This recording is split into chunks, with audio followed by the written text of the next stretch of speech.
Frágil cosa todo esto, ¿qué es esto?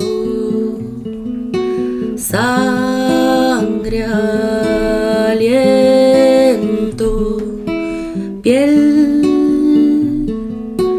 nada.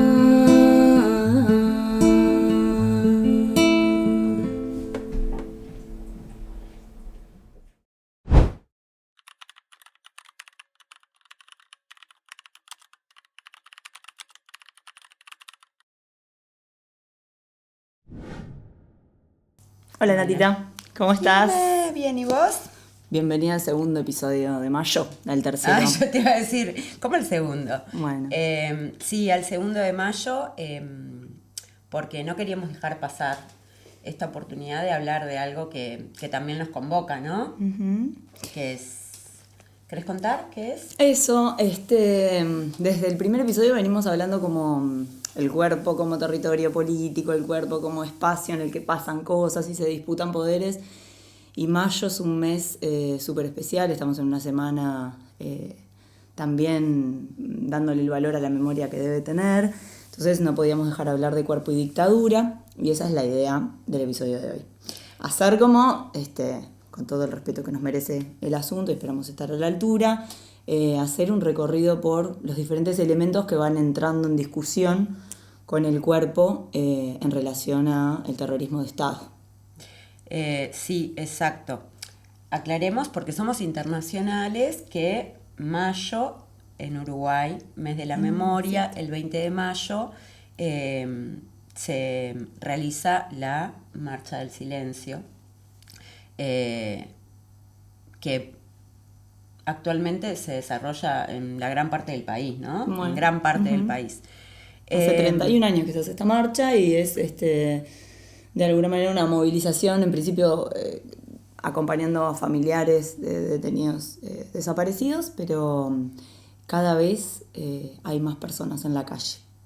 Sí, y eso quizás aborda uno de los temas con los que vamos a trabajar hoy, que es la memoria, ¿no? Y la memoria colectiva, independientemente de la presencia o no del cuerpo. Creo que por esos lugares vamos a ir yendo. Primero, una de las cosas que hablábamos era qué es lo que pasa con el cuerpo cuando es privado de libertad, ¿no? Sabemos que en Uruguay y en el Cono Sur hubo varios procesos dictatoriales, y durante esos procesos dictatoriales hubo muchos detenidos, muchos de ellos desaparecidos aún hoy. Sí, como que el vínculo de este ejercicio del poder con el cuerpo va como escalando, ¿no? Decíamos hoy, tenemos que hablar de la privación de libertad, tenemos que hablar de la tortura, tenemos que hablar de las violaciones y los abusos en varones y en mujeres, tenemos que hablar de los partos o de los niños nacidos en cautiverio, y tenemos que hablar de la desaparición, que también aparece como un concepto que es un horror, pero que es necesario pensar en relación al cuerpo también en particular. Y cómo ha habido un proceso con respecto a esto, ¿no? De cómo se va ajustando la sociedad, el Estado, los diferentes órdenes a la figura del desaparecido, ¿no? Porque existe.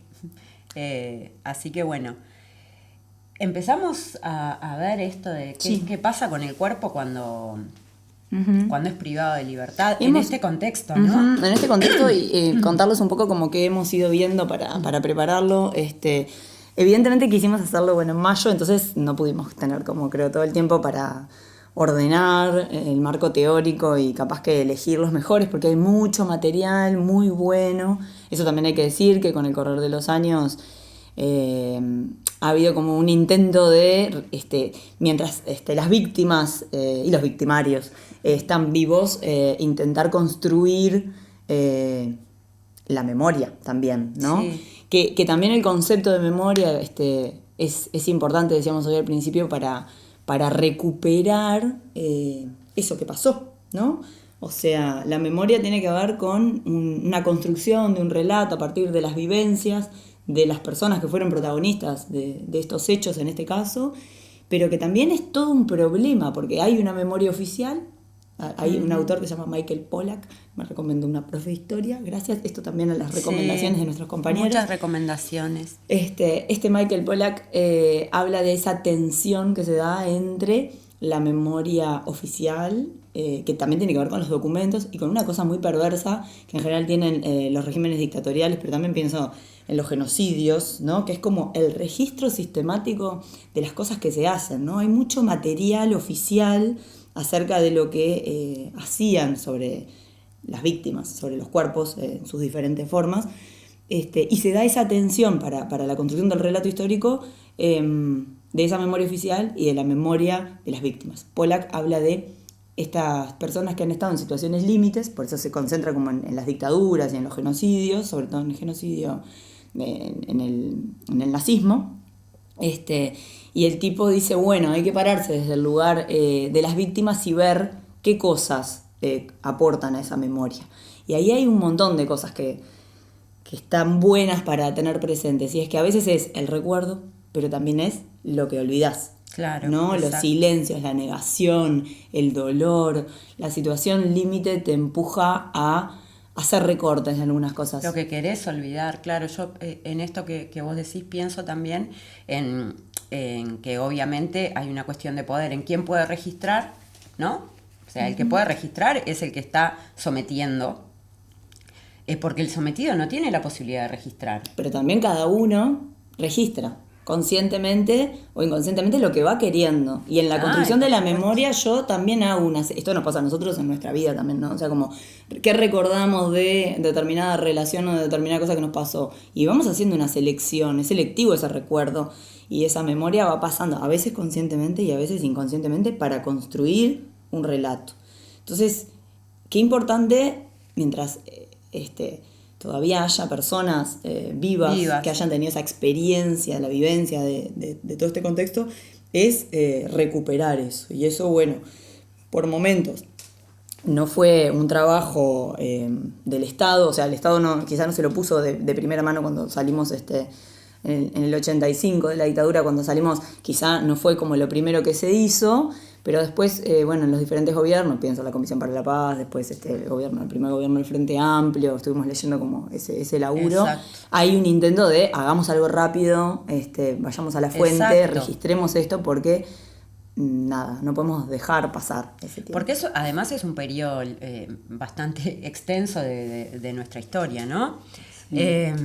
Volvemos, vamos a volver. La idea era esto, era este concepto de memoria, porque también el cuerpo va a pasar que en lo que nosotros estuvimos leyendo y buscando hay un montón de testimonios de las personas que cuentan lo que pasó con sus cuerpos, ¿no? Y con los cuerpos de los otros y ellos vieron. Pero también nuestros cuerpos, y el cuerpo social, digamos, y los cuerpos hoy guardan una memoria histórica acerca de lo que pasó. Entonces, este concepto de memoria es importante. Y cómo se construye. Y por eso también marchamos, ¿no? Es memoria, verdad y justicia. Esa ha sido la consigna en los 31 años que ha ido como reformulándose, pero siempre tratando de recuperar esos relatos. Esto que yo te decía hace un ratito, no recuerdo exactamente cuáles son las palabras, ¿no? Pero de Coco, que todos la deben haber visto. Coco, la película que habla como de, bueno, alguien solo muere cuando es olvidado, ¿no? Uh-huh. Y creo que si hay algo que no sucede, y ahí era lo que yo te decía, ¿no? La paradoja, cuánto querer borrar, querer aniquilar cuerpos, identidades, y que, bueno, sea todo lo contrario. Esos nombres siguen siendo dichos todos los 20 de mayo, por la avenida 18 de julio y por muchos otros lugares del país. Ahora sabemos que son 205. Así que bueno, sí. La memoria también se ejercita. Sí. Y, Yo creo y que ahí- ya sentimos algunos nombres como, o sea, no nos vamos a acordar de todos, pero yo el otro día me pasaba en la marcha que íbamos y escuchaba algunos y era como, no, wow, vas pensando que bueno, esta persona ya apareció, tal Claro. historia me la recuerdo, entonces nosotros son por- nuestros, o sea, estamos ahí también con Claro. ellos de alguna manera. A nosotros particularmente nos pasa que, bueno, el maestro Julio Castro, ¿no? Nosotros el 1 de agosto es el día del docente detenido desaparecido, porque fue el día de un 1 de agosto de su detención y es como una figura que tenemos súper presente. Así que bueno, ¿qué pasa? ¿Qué pasa con el cuerpo de vuelta cuando es privado de libertad, ¿no? Y es privado de libertad en todo, en el sentido más amplio que pueda existir. Leímos varios, perdón, leímos varios testimonios, varios relatos. No puedo, lo comentaba con Jime que tuve como un día de revoltijo de estómago, porque es imposible no sentirlo en el cuerpo. Las personas ser apresadas en el medio de la madrugada, generalmente frías, obviamente que a partir de ahí se empieza un proceso para mí, deshumanización, como ir quitando capas de lo que hace primero a un individuo, ¿no? con su personalidad, con sus quehaceres, con su profesión, con sus amigos, con su familia, pero después ya quitando todo lo que tiene que ver con el ser humano, ¿no? Volviéndole una cosa, un objeto, ¿no? Algo de lo que se puede disponer y manipular. Ese Eso. cuerpo, pienso, ¿no? Eso. Entonces el cuerpo en el centro pasa a ser para el verdugo, para aquel, ¿no? que quiere quebrar ese cuerpo, pasa a ser una herramienta porque sabe que a través del cuerpo va a llegar a un montón de cosas. No solo información, ¿no? Sino legitimarse en el poder a través de quebrar el cuerpo del otro. Y para la víctima, casi que es como un enemigo su cuerpo, ¿no? O sea, porque es el que siente el dolor, es el que... También pensaba yo en el concepto de dignidad, ¿no? Cómo te quitan absolutamente toda la dignidad, porque voy a ser bastante explícita, aunque todos se lo imaginarán, ¿no? Estas personas que vivían entre su mierda, su pis, sus vómitos... Desnudos, llenos de bichos, cucarachas, ratas, que incluso algunos testimonios, ¿no? que escuchábamos, que leíamos, de que les untaban grasa en el cuerpo para que los perros viniesen, para que las ratas viniesen, o sea, la deshumanización completa. Yo creo que seguramente a los animales los trataban infinitamente mejor. Entonces esto como... Sí, hay como una bestialidad en eso que ya ahí ya es la tortura, ¿no? Sí, en esto que decíamos antes hay una escalada de primero quitar esa libertad que es física, es el encierro, ¿no? En lugares en general clandestinos, ¿no? Para ejercer sobre ellos violencias múltiples. Hoy le contaba también a Nati que en un libro de historia iban detallando en el sumario, detallando los diferentes métodos de tortura y era una página entera de métodos de tortura, nada, desde ahogamiento, estrangulamiento, La picana. pero además el uso de los diferentes elementos, o sea, esto de los animales, las violaciones, algo increíble realmente cómo va escalando la bestialidad. Y no siempre, que esto también ahora en algún momento lo tocaremos, no siempre para obtener información, que no es que esté justificada la tortura para obtener información, pero es como, bueno, había un gozo. Había también. sadismo, ¿no? Hay algo sádico y perverso. Hay uno de los testimonios que escuchamos de una de las mujeres que habla de... ¿De quién es que habla? Que dice que su gusto por violar. Sí, yo creo que era el de una doctora. ¿Silveira era? No me acuerdo. El nombre Bueno, nada, esto, ¿no? Como satisfaciéndose Violadas, también. mujeres violadas muchas veces todos los días. Mujeres y varones también. Sí, ahora obvio, llegaremos claro a eso, que pero sí, el cuerpo como siendo el objeto de ese ejercicio de estas violencias degradantes de lo humano. Pero hay una cosa que me quedó colgada, que es un concepto que Arendt, Hannah Arendt trae pensando en el Holocausto, pero me parece que aplica para acá, que tiene que ver con, para llegar a la muerte efectiva o para llegar a la desaparición de un cuerpo o algo, hay otras muertes que se van dando antes. Hay en un momento, en muchos de estos casos, la muerte de ese cuerpo, pero hay antes una muerte jurídica, ¿no? Sí. Que tiene que ver con saquémosle el derecho a tener derecho a esta persona, ¿no? Y acá lo grave de todo esto, porque evidentemente acá no hay discusión acerca de que es terrorismo de Estado, es que es el Estado el que te debe garantizar todos tus derechos, el que te sacó El los que lo derechos de un saca. momento a Exacto. otro, ¿no? Entonces, esa muerte jurídica es previa a la muerte efectiva, pero es la condición de posibilidad de lo que va a pasar después. O sea, todo, me van a aprisionar, me van a llevar clandestinamente, me van a torturar, me van a violar, vaya a saber qué me van a hacer, me van a desaparecer y voy a borrarme del mapa de este país y de donde sea y paso a ser una figura que no está ni viva ni muerta, porque ¿dónde está el desaparecido? ¿No? Exacto. Pero para eso fue antes el mismo Estado, garante de derechos, el que me sacó los derechos a tener derechos.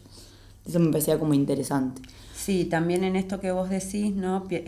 Pienso y pensaba en que obviamente es el desaparecido que padece todas esas, la tortura física y psicológica, pero también después hay esa tortura que se perpetúa en la familia, ¿no? Sí. Porque pasaron 30 años, ay, dale, ya sabés que está muerto, ¿no? Sí, sé que está muerto, pero yo quiero los huesos.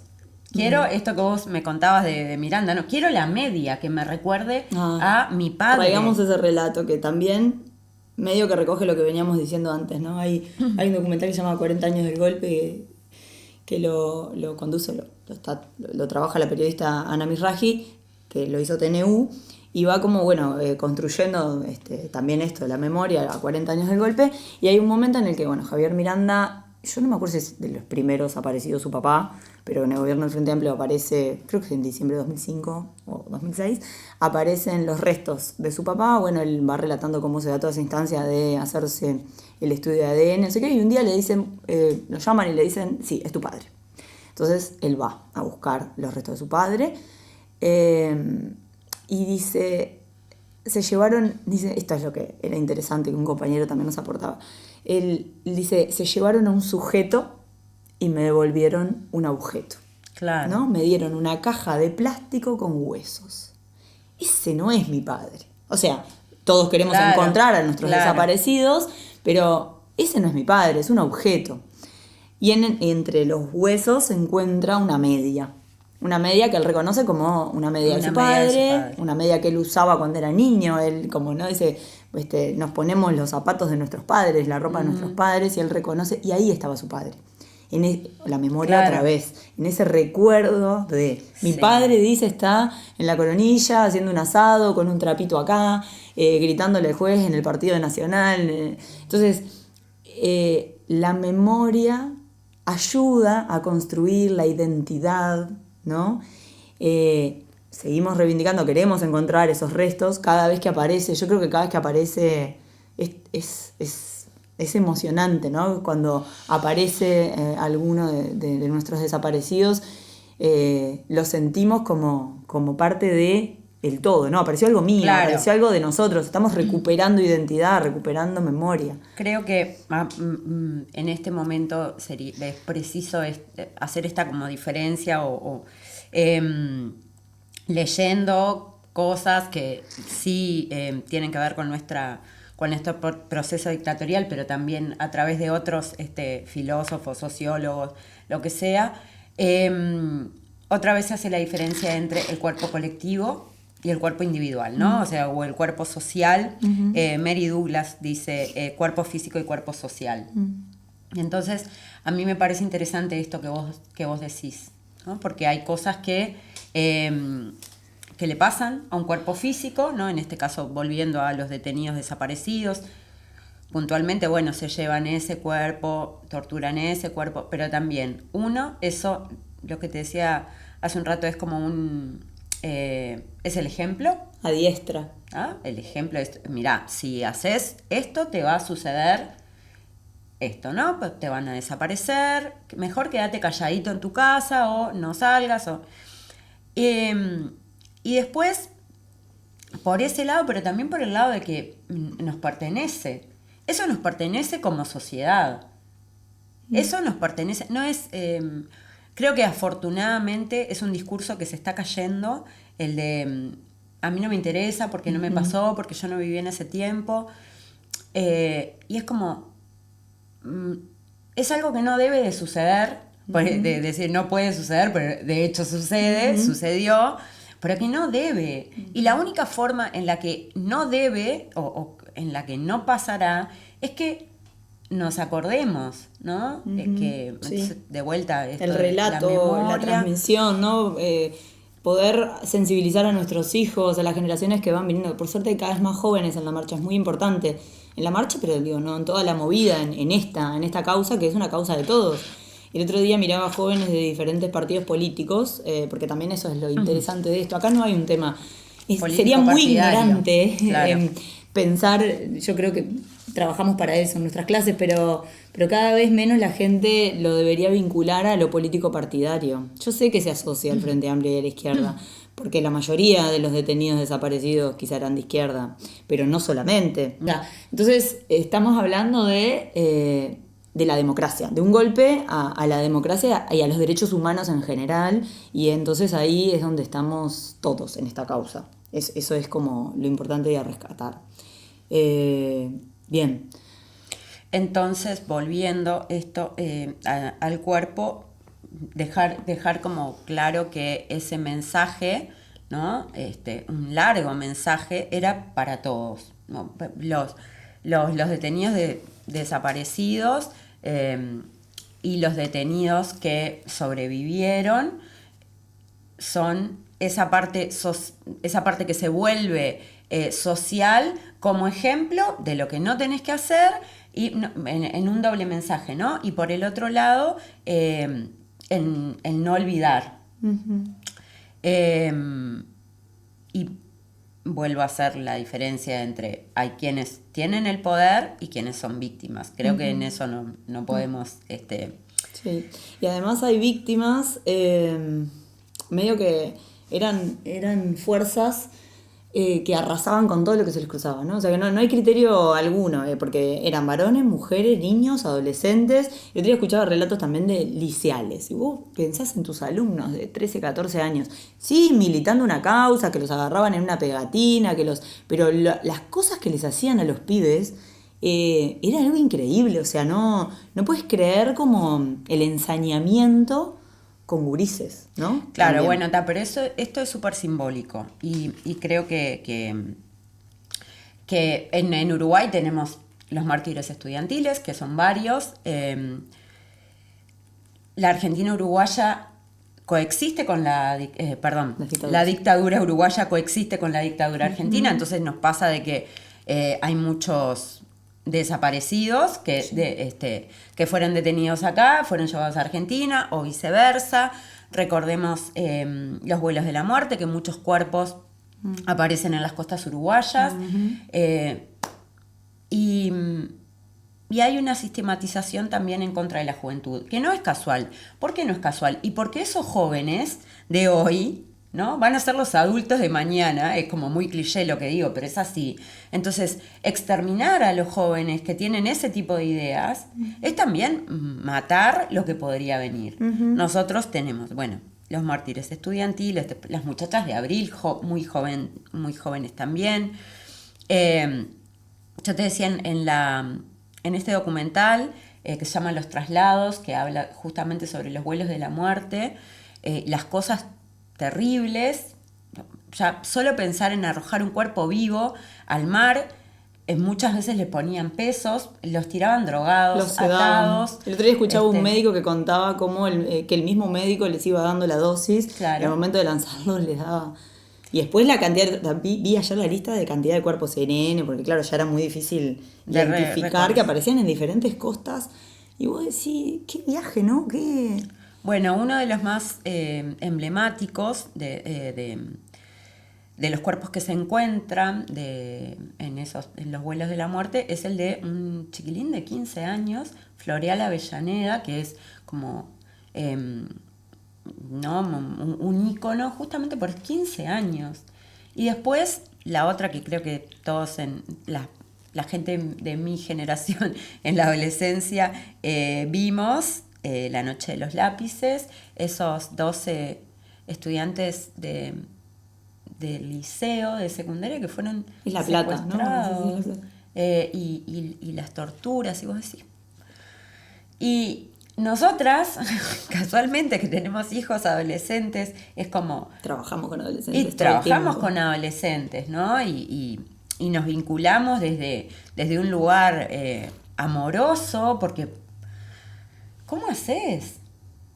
¿Cómo haces? Pero bueno, esto, ¿no? Hay una sistematización, la juventud con ese tipo de ideas no debe florecer, tomando el nombre ahí de Floreal también. Después, otra de las cosas es... Creo que se exploró la perversidad de una manera increíble en todos los ámbitos, porque sí, la aniquilación del cuerpo, pero también esto de el robo de niños, ¿no? Es como, yo pienso, una madre, todo lo que el episodio pasado hablábamos, ¿no?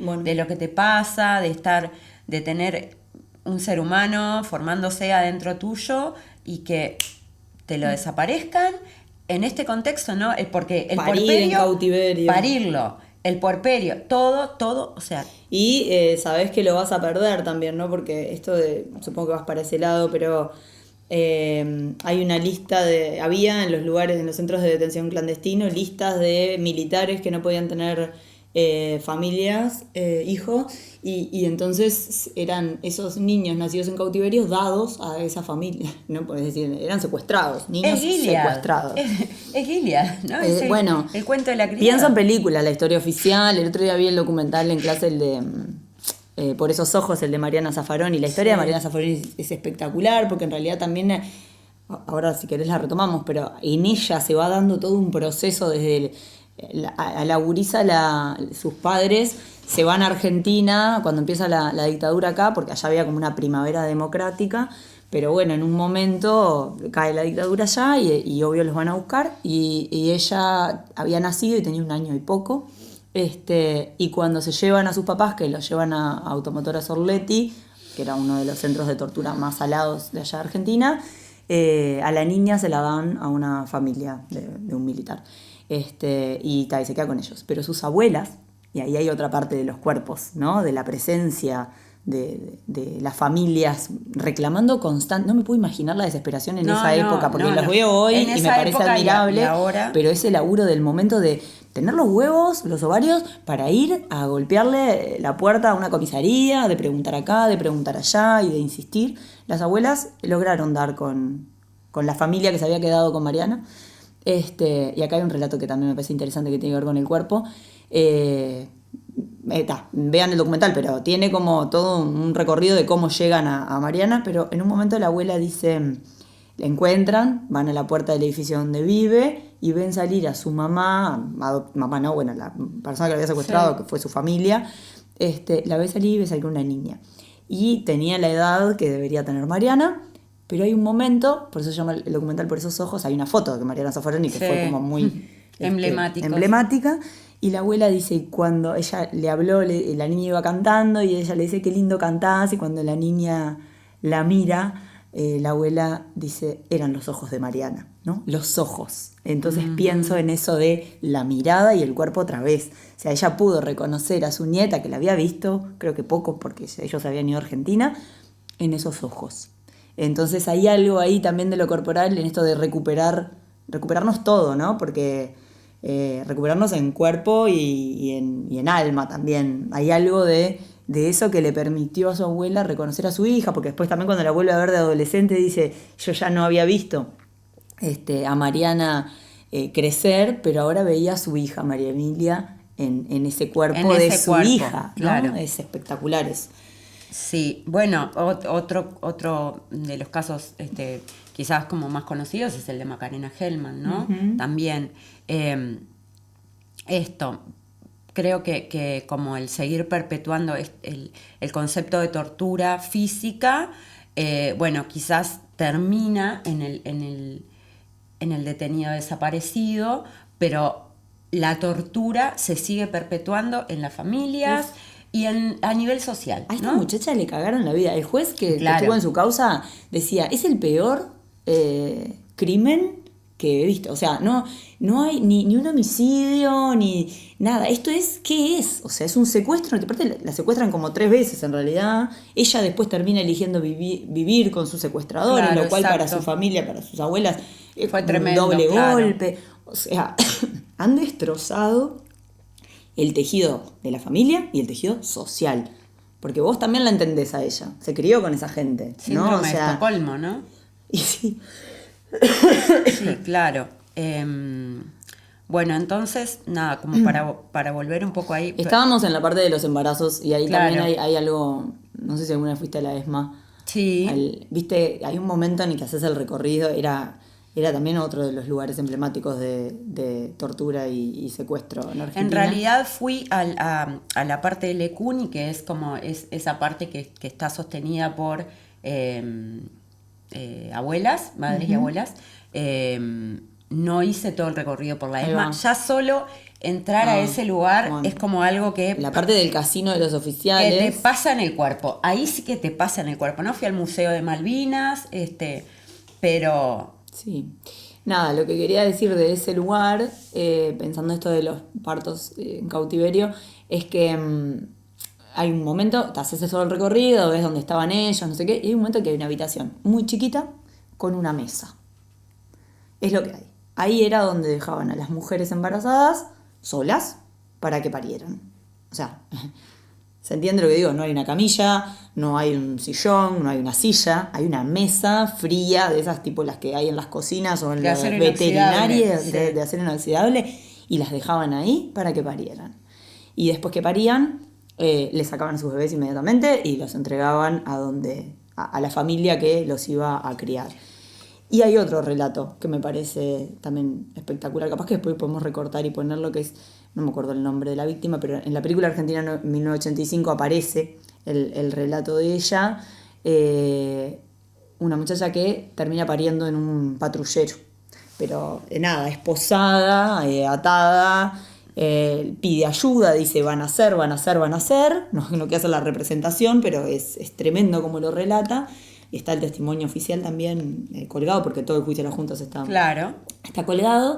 Y en un momento, en el asiento de atrás de un Falcon, la gurisa tiene a su hija y se cae al piso. Y ella pide, por favor, dénmela. O sea, el momento de terror, su cuerpo atado. O sea, todas las que hemos parido sabemos que necesitamos, ¿no?, agarrarnos, tener el contacto con el pibe. O sea, imaginen ese desgarro de el dolor sola, sometida a esas violencias, a la exposición de ellos, se sacó la bombacha como pudo para parir. O sea, ese relato me parece que es tan ejemplificante de la situación de violencia vivida por las mujeres. Claro, y para mí es inexorable volver a la pregunta de ¿cuánto me pertenece mi cuerpo? ¿Cuánto mi cuerpo es mío? ¿Cuánto mi cuerpo puede ser mi peor enemigo? Eso. ¿No? Mi cuerpo me pone ahí. Claro. ¿Y cuánto mi cuerpo va a soportar esto? ¿Y cuánto?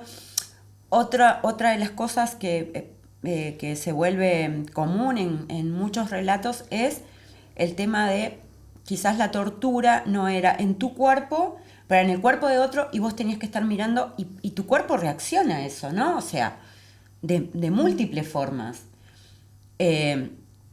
Entonces, esta cuestión yo lo pienso, y supongo que vos también te pasa lo mismo, lo siento en el cuerpo. O sea, mi cuerpo reacciona a eso. No sé, esto de que se me revuelve el estómago, de que me tensiono, de que pienso, qué terrible. Uno de los relatos de estas mujeres violadas, que además presentan... En 2014. Claro, presentan una denuncia en conjunto, ¿no? También como... Esto es algo que no se puede dejar pasar, no lo normalicemos. Fíjate que 2014 recién, ¿no? También se junta como la fuerza para poder revivir eso. Y ella habla de que, dice, yo pensé que si me enfrentaba a esa situación iba a patear, iba a morder, y no hice nada, ¿no? Entonces también ahí me voy como a esto que te decía hace un rato. La tortura no para, lo que hablábamos, la tortura no solo para obtener o brindar información, sino como para legitimar el poder, ¿no? Yo puedo hacer lo que quiera contigo, con tu cuerpo. O sea, no sos nada. En el caso de las mujeres, una cosa que comentábamos recién antes de entrar, era esto de, también hay algún relato de alguna de las mujeres estas que hace denuncia que dice, mientras las violaban o las exponían ahí, las desnudaban, las dejaban en una habitación, les decían, viste, no te hubiera pasado esto si te hubieras quedado en tu casa, ¿no? Cumpliendo las tareas propias de tu rol. Era como una forma también de ubicarte en el lugar, ¿no? Un esquema rancio, espantoso. Claro, también. Porque no solo no solo se las castigaba, por decir de alguna forma, ¿no? Por su orientación política, o por sus actividades políticas, mejor dicho, sino también por haberse salido del molde que le correspondía. Entonces, las usan en muchos casos. También esto lo veíamos, que coincidía como en varios relatos, de que muchas veces las violaban para que esas mujeres quedasen embarazadas y también robarles a los niños, a las niñas. O sea, todo lo que está vinculado al cuerpo es terrible. Y ahí creo que, no sé, a mí me pasó cuán importante es el cuerpo objeto, el cuerpo material, el cuerpo, hasta dónde resiste. Bueno, traían médicos que les decían, bueno, va a aguantar un poquito más, dejémoslo tranquilo unos días. No lo mates todavía. Esto que hablábamos del poder médico la vez anterior, ¿no? La ciencia a disposición de la tortura, ¿no? A ver, ¿va a resistir o no? No va a resistir, ¿no? ¿Le vamos a dar tal sedante o no? En otro contexto, pero no te olvides que uno de los aliados más grandes de Hitler fue Mengele, ¿no? Este médico que experimentaba con seres humanos, ¿no? Sí. Con bebés, con la presión atmosférica, resiste, no resiste. Acá hay otro concepto que tengo que traer obligada, que es el concepto de Arendt, de banalidad del mal, que es, yo sé que hay gozo, no me estoy contradiciendo con lo que estamos diciendo, hay gozo en la tortura, hay gozo, pero hay una cantidad de personajes que participan en estas actividades, que en Garayo Olimpo también, que es una peli sobre la dictadura argentina, los tipos que entraban a torturar a la ESMA marcaban tarjeta, ¿no? O sea, entonces el médico le pagan un sueldo, yo te marco tarjeta, ¿qué tenemos que hacer hoy? ¿No? Hay como una cosa de banalización de ese mal que se está cometiendo, se vuelve como burocrático el daño. La sistematización, ¿no? Es como esto... es mi laburo. Es mi trabajo. Lo hago, bueno, esto es el fundamento de la obediencia de vida, eso ¿no? Te iba a decir, te iba a decir, ¿no? También es como, porque también hemos leído testimonios de aquellos que participaron del otro lado, ¿no? Y es como esta cuestión de, ¿cómo es el concepto de disociarse? Como que se disociaban, ¿no? Estaba mi cuerpo ahí, pero no, yo hacía lo que me mandaban. Cumplía órdenes. ¿Hasta dónde se puede creer eso? ¿No? ¿Hasta qué lugar puedes creer eso? Eso todo, en los genocidios, en las dictaduras. Exacto. Es un argumento repetitivo que es eso, es la burocratización del mal. Algo que se me vuelve, algo que tengo que hacer y lo hago y no pienso. El daño es increíblemente peor. ¿Y qué pasa con esto? Porque acá hay algo que siempre cuando vemos Arendt con los estudiantes lo charlamos. Es como... yo puedo pensar en la figura de Hitler o puedo pensar en la figura de alguien súper malo y digo, ay, qué miedo me da. Pero más miedo me da ese tipo que está ahí, Claro. que parece que va a laburar y se toma un bondi, y tiene una familia y una vida, y termina siendo capaz de cometer atrocidades mucho peores que el tipo que las ingenia, ¿no? O sea, como que el que las idea y las proyecta. Entonces, ¿quién me da más miedo? ¿Hitler o el médico que dice hasta cuánto me pueden torturar? O el que, como también leíamos hace un ratito unos relatos, o el que se pone a brindar contigo en fin de año. Está Sabiendo salado que eso. a la media hora te va a Sí. matar, o te va a torturar, o te va... O sea, entonces el grado de perversidad sí. es tan amplio que... y siempre me parece como indispensable volver a lo mismo, ¿no? Porque esa perversidad se siente a nivel mental, podemos decir, pero se materializa. Bah. Y se materializa en un otro. Sí. Y lo que buscas es romper al otro. Yo pensaba como en varias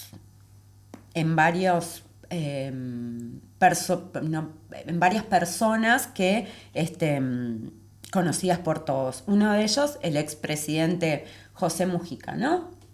Que estuvo preso un montón de años y 2 de esos años los pasó en un pozo, literal, en un pozo, ¿no? Él habla de hecho de que, ¿no? De que acá sí se disocia, creo que la palabra, este concepto que está muy de moda ahora, se vuelve loco, la animalización, el sostener mínimamente esto que vos decís del medio, mínimamente lo que te hace humano. no, ni siquiera lo que te hace humano, lo que te permite vivir, un poquito de agua, un poquito de comida, ¿no? Así, para que no te mueras.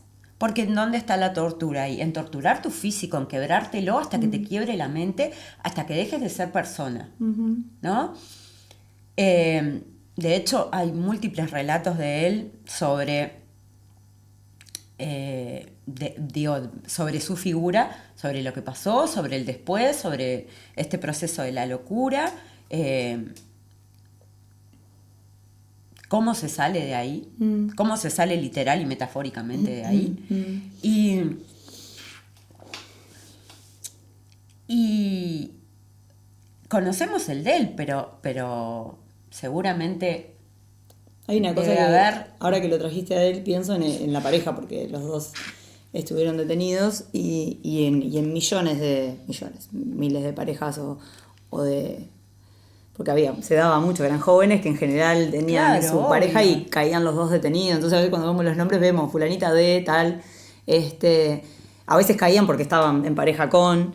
Bueno, no, generaciones que también, así como había partos en cautiverio y había gente que tenía hijos, gente que se les cagó la vida porque pasaron tanto tiempo detenido que se les terminó su vida reproductiva, su edad fértil y no pudieron tener hijos después. Porque físicamente su cuerpo también fue un producto determinado de ese terrorismo que, nada, no sé, los tipos capaz que tenían un proyecto antes en el que querían tener... hijos, reproducirse y no sé qué, y no lo lograron después. Pero yo me recuerdo a Mujica diciendo, ¿y por qué no tuvieron hijos? Y porque la verdad es que nos pasamos tanto tiempo de no sé qué, y cuando salimos, y ya estábamos, ¿no? O sea, como ya pasó el tiempo, ese tiempo de... Y también psicológicamente, ¿no? Claro, pienso eso, ¿no? Pienso... y las secuelas físicas de la tortura, también. ¿De qué forma cómo se recupera, por ejemplo, el erotismo? ¿Cómo haces eso? ¿Cómo lo recuperás? En mi cuerpo de mujer pienso eso, ¿no? Abusado miles de Claro, veces. miles de veces. Utilizado como una cosa. ¿Cómo recupero el erotismo? Entonces, creo que capaz que como para ir cerrando esta cuestión del cuerpo, yo hay algunas recomendaciones que te decía que quiero hacer, que es este documental que se llama Los Traslados, que es sobre los vuelos de la muerte, La noche de los 12 años, que es esa peli que, no sé, hace materiales 7 Montones. Sí, después La noche de los 12 años, que está inspirada en Memorias del Calabozo, que es, bueno, justamente la historia de Huidobro, Rosenkopf y Mujica durante sus años de cautiverio. Y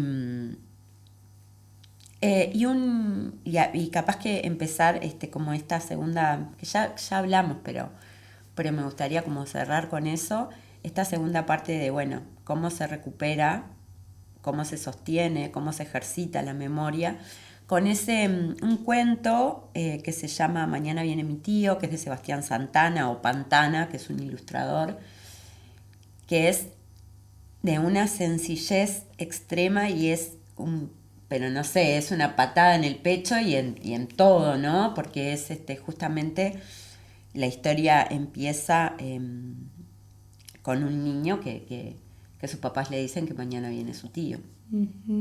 Y bueno, como va pasando, mírenlo, léanlo, se accede, hay un corto en Vamos a dejar YouTube. algún link ahí. Sí, capaz. hay un corto en YouTube que lo ilustra y de verdad que o sea, son líneas. Sí.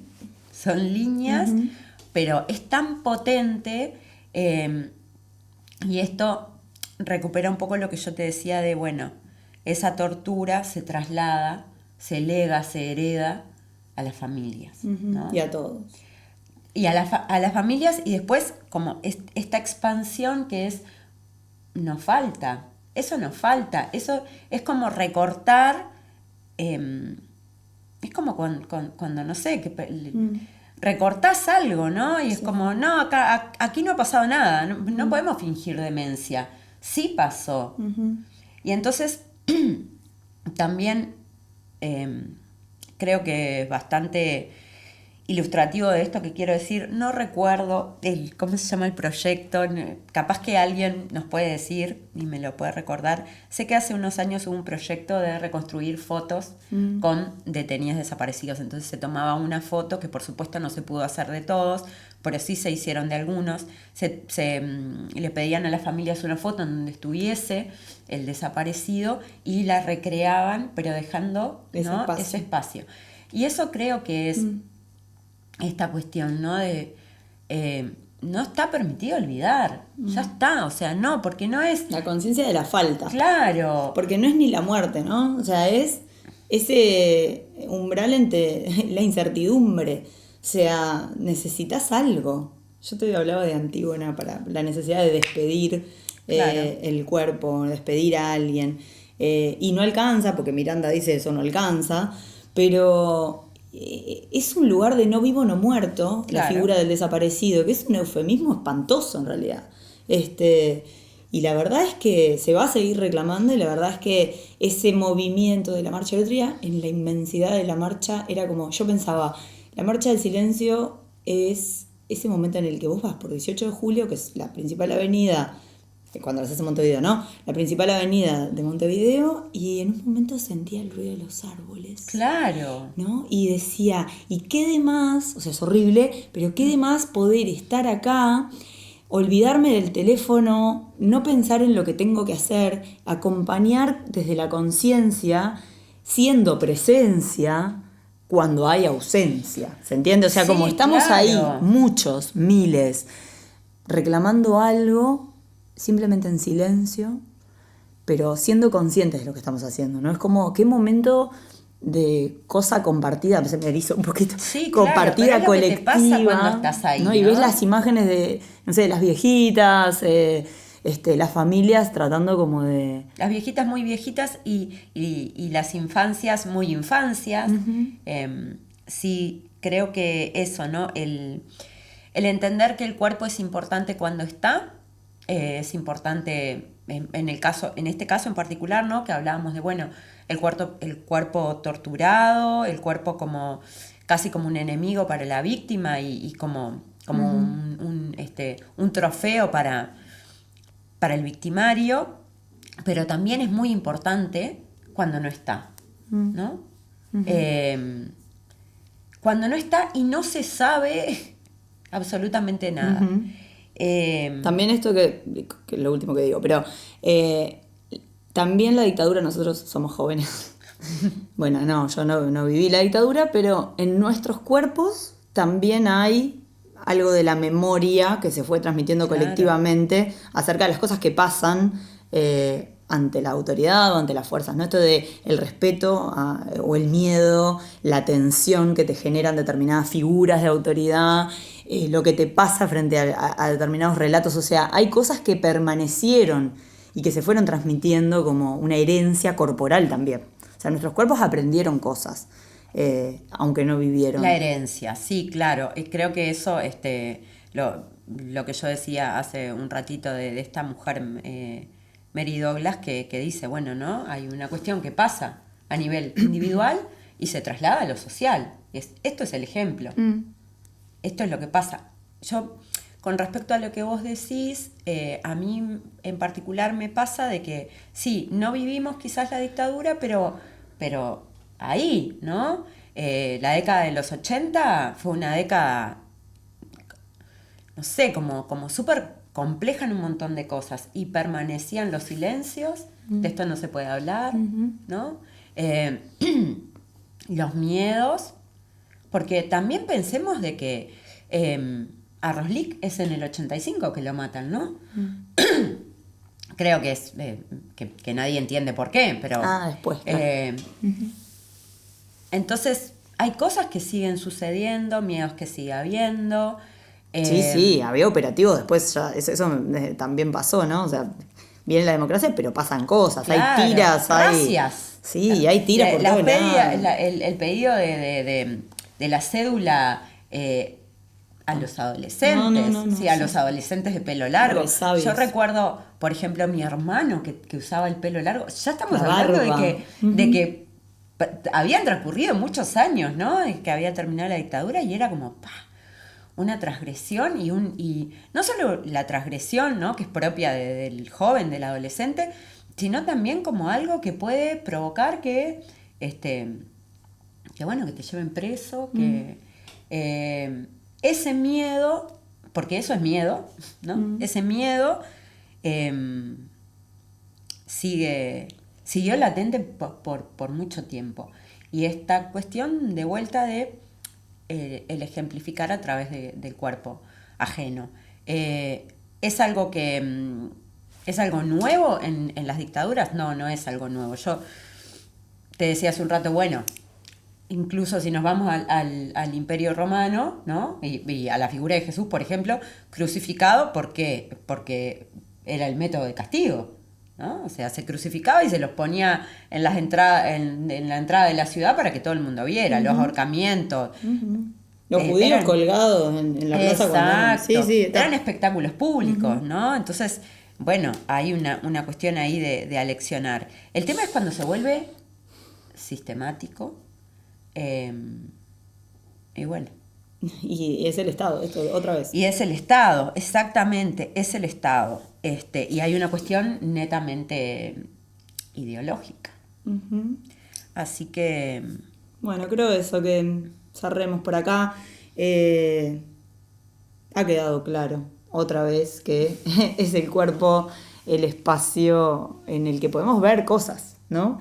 Y que cuando no está, no las vemos, pero sabemos que están, y es necesario recuperarlo para construir la historia también, y lo que somos. Que también creo que el primer episodio habíamos hablado de eso, de la identidad, ¿no? O sea, como el cuerpo y la identidad. Bueno, acá parece que cuerpo, memoria e identidad son 3 elementos que necesitamos entender en conjunto, ¿no? Sí, buscar romper la identidad y bueno, y en definitiva hay algo que creo que es la memoria que resulta como mucho más fuerte. Sigamos haciendo eso por los gurises, por las familias. Por nosotros mismos, ¿no? Por todos, también. reclamando esto que es reivindicar la memoria, reclamar la verdad y la justicia y no sé, terminar con un nunca más. O sea, es como, no se me ocurre otra forma de cerrar esto que sea eso. Nunca más. Ojalá. Muchas gracias. Gracias.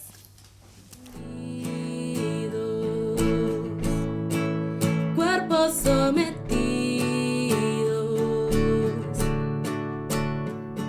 felices, concretos, infinitos.